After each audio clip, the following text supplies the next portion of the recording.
Versiones revisadas, segunda parte. El fuego inextinguible. Si tu mano te hace tropezar, córtatela.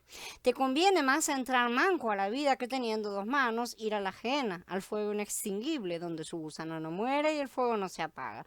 Si tu pie te hace tropezar, córtatelo. Te conviene más entrar cojo a la vida que teniendo dos pies, ser echado a la ajena, donde su gusano no muere y el fuego no se apaga. Y si tu ojo te hace tropezar, sácalo. Mejor te es entrar con un solo ojo al reino de Elohim que teniendo dos ojos ser echado a la ajena, donde su gusano no muere y el fuego no se apaga, porque todos serán salados para el fuego, dice Mordejai en el capítulo 9. Los fuegos físicos de la ajena se han apagado hace mucho tiempo, es un resto de un basurero en el cual ya no arde nada, ¿sí? Literalmente, físicamente. Por lo tanto, los teólogos concluyen que estos fuegos deben referirse a cosas espirituales, ¿sí? La frase fuego inextinguible es pur to asbeston en griego, donde asbestos es una palabra compuesta de la partícula negativa a, ¿sí? Y svenumi, que significa apagar, lo cual quiere decir que no se apaga, ¿sí? No apagar y justamente inextinguible, pero no eterno. Llevar las cosas a parecer, que parecen a nuestros ojos durar mucho tiempo, a una condición de eternidad, parece ser ya una costumbre cierta, bastante enfermiza, ¿no es cierto?, de ciertos eruditos. La frase fuego que no se apaga utiliza precisamente esta raíz y es pur o svenutai. Justamente ahí lo que está diciendo la traducción en algunas versiones están correctamente traducidas de manera diferente porque la expresión es levemente diferente. Otras escrituras que han sido traducidas como fuego inextinguible son, por ejemplo, en Matilla 3, tiene su aventador en la mano y limpiará su era, recogerá su trigo en el granero y quemará la paja en el fuego inextinguible, ¿no es cierto? Esto es lo que estaba diciendo Yahana el inmersor. Aquellos que creen en estas escrituras, se refieren al llamado juicio final cuando el pecador es arrojado al infierno, deben leer estas escrituras con mucho cuidado y observar lo siguiente. En las dos últimas referencias, aquellos a quienes se dirigen no eran pecadores en el sentido creyente normal, ¿no es cierto? O sea, las palabras fueron dichas por Yahanan a los líderes religiosos de su época. Él no estaba hablando con la masa, por así decir. En ninguna de las menciones ni siquiera insinúa un tormento eterno. No habla para nada de tormento eterno. Ahí la agrandan los demás y la agrandan los demás. Estos parecen como los periodistas, ¿no es cierto? Que enseguida inflan las cosas. No sirve estar agrandando las cosas para vender más. Se refiere en forma parabólica a la recolección del trigo y la quema de la paja. La paja es parte de un tallo de trigo, pero no toda la parte. Al referirse al fuego inextinguible, también está hablando de un bautismo del Ruach HaKodesh y fuego, porque también se está hablando de eso acá. La referencia a Mordejai se refiere a personas que usan el nombre de Yahshua, pero no siguen a los discípulos. Una vez más, no está hablando de pecadores callejeros, ni de romanos, ni de paganos, ni de ningún otro tipo de personas que no fueran aquellos que conocen y usan su nombre. Por cierto, y acá hago un paréntesis para los que ignorantemente levantan sermones, y los hemos escuchado, y estoy seguro que ustedes también, acerca de un Yahshua con un gran abanico, una especie de ventilador en la mano, apurando el fuego, acelerándolo. Sepan que la palabra pésimamente traducida como aventador es ptuon, ¿sí?, en griego, misre en hebreo, y debería traducirse como horquilla. ¿Sí? Que sí saben algo en cuanto a lo que sea agricultura, ¿no es cierto? Es un instrumento que tiene puntas, es como una especie de tenedor gigante, por así decir, con el cual se lanzan al aire los manojos de cosecha para separar el tamo de las semillas. Y así aparecen Irme ya de forma clara. Los esparciré como con un aventador por los asentamientos de la tierra. Es para esparcir justamente y no para apurar el fuego, ¿no es cierto? El aventador que se utiliza en muchos lugares de Latinoamérica como sinónimo de ventilador o de abanico o de lo que sea para producir aire no tiene nada que ver con esta palabra en las escrituras. Entonces Yahshua va a tomar su horquilla, esto es una metáfora obviamente, y va a limpiar la era, es decir, va a separar la paja del trigo, que es lo que hacía cualquier agricultor, y ellos entendieron perfectamente lo que esto quería decir. Entonces guardará el trigo en su granero y quemará la paja. ¿Qué nos recuerda esto? A ver, por supuesto, la parábola de la cizaña y el trigo. Para empezar, dejen crecer a ambos hasta la cosecha. Cuando llegue el tiempo de la cosecha, yo diría a los cosechadores, recojan primero la cizaña y átenla en manojos para quemarla, pero reúnan el trigo en mi granero, dice Matías en el capítulo 13, ¿no es cierto? ¿Y esto cuándo va a suceder? En el tiempo final de la cosecha. Otro mensajero salió del templo gritando a gran voz al que estaba sentado sobre la nube, mete tu hoz y cosecha, porque ha llegado la hora de cosechar, pues el producto de la tierra está maduro. Y el que estaba sentado sobre la nube lanzó su hoz sobre la tierra y la tierra quedó cosechada.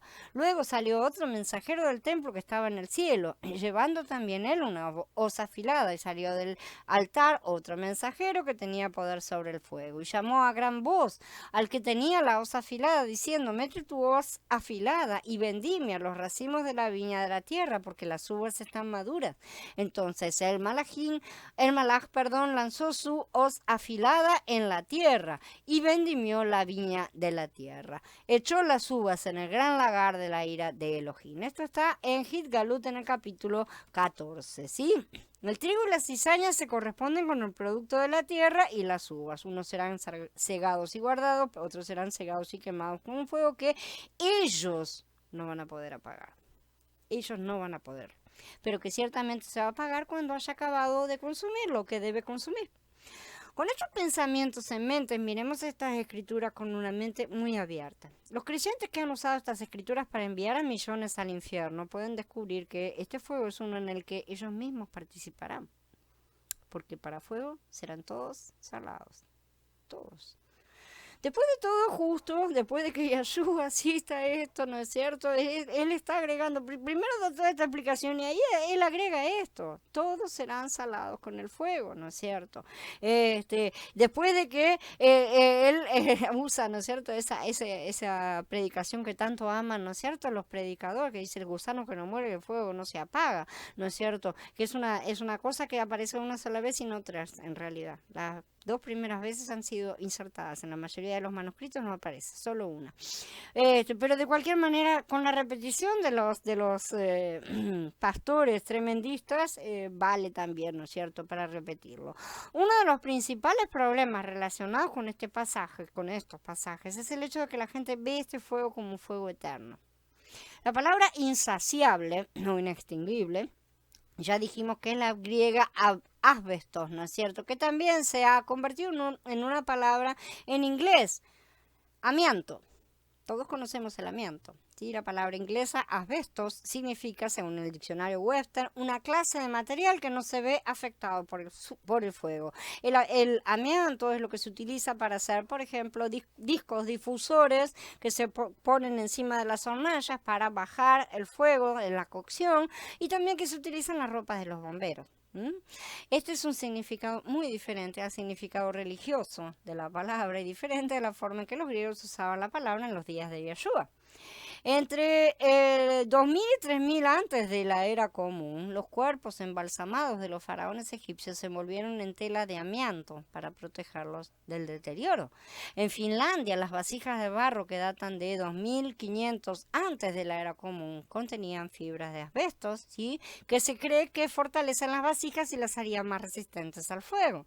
Alrededor del 456 antes de la era común, Heródoto, el historiador griego clásico, ¿no es cierto?, se refirió al uso de mortajas de asbesto envueltas alrededor de los muertos antes de que sus cuerpos fueran arrojados a la pira funeraria para evitar que sus cenizas se mezclaran con las del fuego mismo. Entonces hacían como una especie de capullo contenedor.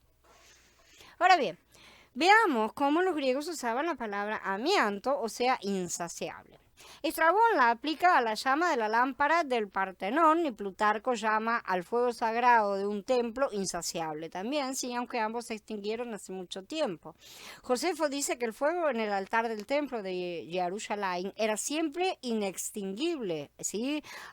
Asbeston aei, pero él estaba ahí cuando el fuego en el altar se extinguió para siempre, cuando vino Tito con todos los romanos. En verdad sabemos, porque ya hemos estudiado Vallicra, el fuego del altar no debía apagarse nunca, pero eso no implica que era fuego eterno, ¿no es cierto? Sino que los sacerdotes se ocupaban de mantenerlo perpetuamente encendido y todos los días tenían que estar renovando la madera para que no se apagara. Mientras estuvieran allí para alimentarlo, el fuego permanecería encendido. Eso no quiere decir que era un fuego eterno. Con todo, ese fuego se apagó más de una vez, sabemos. Eusebio, el historiador de los tiempos de Constantino, dice que ciertos mártires de Alejandría fueron quemados en un fuego inextinguible. El fuego se apagó en una hora, por gracia para esa pobre gente, ¿sí? Entonces la propiedad del amianto de no ser tocada por el fuego era aplicada al fuego como adjetivo, pero metafóricamente hablando. Aunque el adjetivo modifique un sustantivo en su descripción, ya lo dijimos, no transfiere ni transmite mágicamente propiedades. Así podemos hablar de cabellos de oro, ¿no es cierto? Que en verdad no son de oro. Son cabellos dorados que recuerdan el color del oro, ¿no es cierto? Pero no son de oro. Así que no necesitamos andar rapando a nadie para apropiarnos de sus cabellos para venderlos. Tantos ejemplos tenemos como este que no terminaríamos más. El amianto o asbestos es un material resistente al fuego que ciertamente no es eterno. Claramente aquí no estamos tratando con fuego que es eterno y nunca se apagará. Tenemos un fuego que no se apagará hasta que consuma lo que está quemando. Cuando lo haya terminado de consumir se va a apagar. No se puede apagar por un medio externo en el sentido de que no se podrá impedir que sea encendido y arda hasta consumir lo determinado. Esa es lo que quiere decir esta palabra, que es un fuego que nadie va a poder evitar. Cuando consuma todo lo que estaba configurado para consumir, se va a apagar por falta de material que se esté quemando. La fuerza de la palabra debe estar en el énfasis de que este fuego divino no dejará de hacer lo que fue enviado para hacer. No que va a durar para siempre y eternamente. Va a terminar su trabajo y no se va a cortar. ¿Sí? Sea lo que fue enviado a quemar, lo va a terminar de quemar por completo. Y no habrá rescate para eso. Yahshua unió este fuego inextinguible con algunos otros pasuquí interesantes. Tengamos en cuenta que Yahshua solo vino a las ovejas perdidas de la casa de Israel, porque esa fue su parte de la tarea. El resto se lo encomendó a sus discípulos. Él rara vez hablaba con paganos. Por lo general sus palabras iban dirigidas a personas que afirmaban conocer las cosas de Elohim. Habló de manos, pies y ojos que te hacen pecar, por ejemplo. Es mejor cortarlos que ir al infierno o a la ajena teniendo ambas manos, pies y ojos, ¿sí? Y Yahshua dijo que si tenemos lujuria en el corazón, somos culpables de adulterio. Si tenemos odio en el corazón, somos culpables de asesinato. Muchos líderes cristianos que enseñan este fuego inextinguible como castigo eterno han sido culpables en algún momento u otro de tener un pie, una mano o un ojo que los han hecho pecar, o a veces los dos o todo el cuerpo, ¿no es cierto? Entonces preguntémonos, ¿por qué la congregación no está llena de personas que andan con un solo ojo, una sola mano, un solo pie?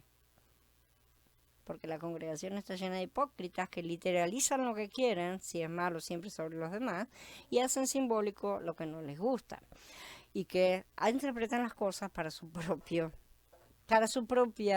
satisfacción.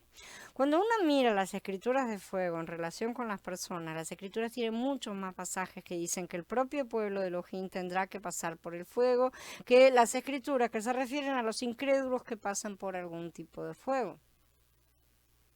Si la congregación se enfoca en el fuego que eventualmente los consumirá y que ellos no podrán apagar, y los únicos serán los vencedores, los que van a soportar, los que van a pasar por encima de esto, y deja de intentar que sus enemigos sean tostados eternamente, entonces tal vez la congregación comience a brillar como oro refinado en el horno.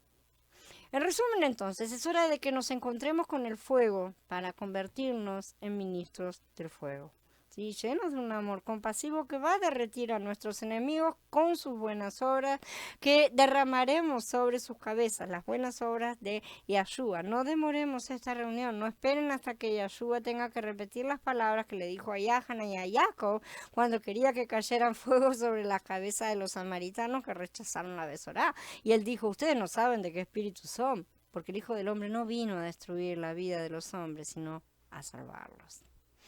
Después de que los creyentes sean salados con fuego, vamos a dejar todos de decir tantas tonterías, ciertamente.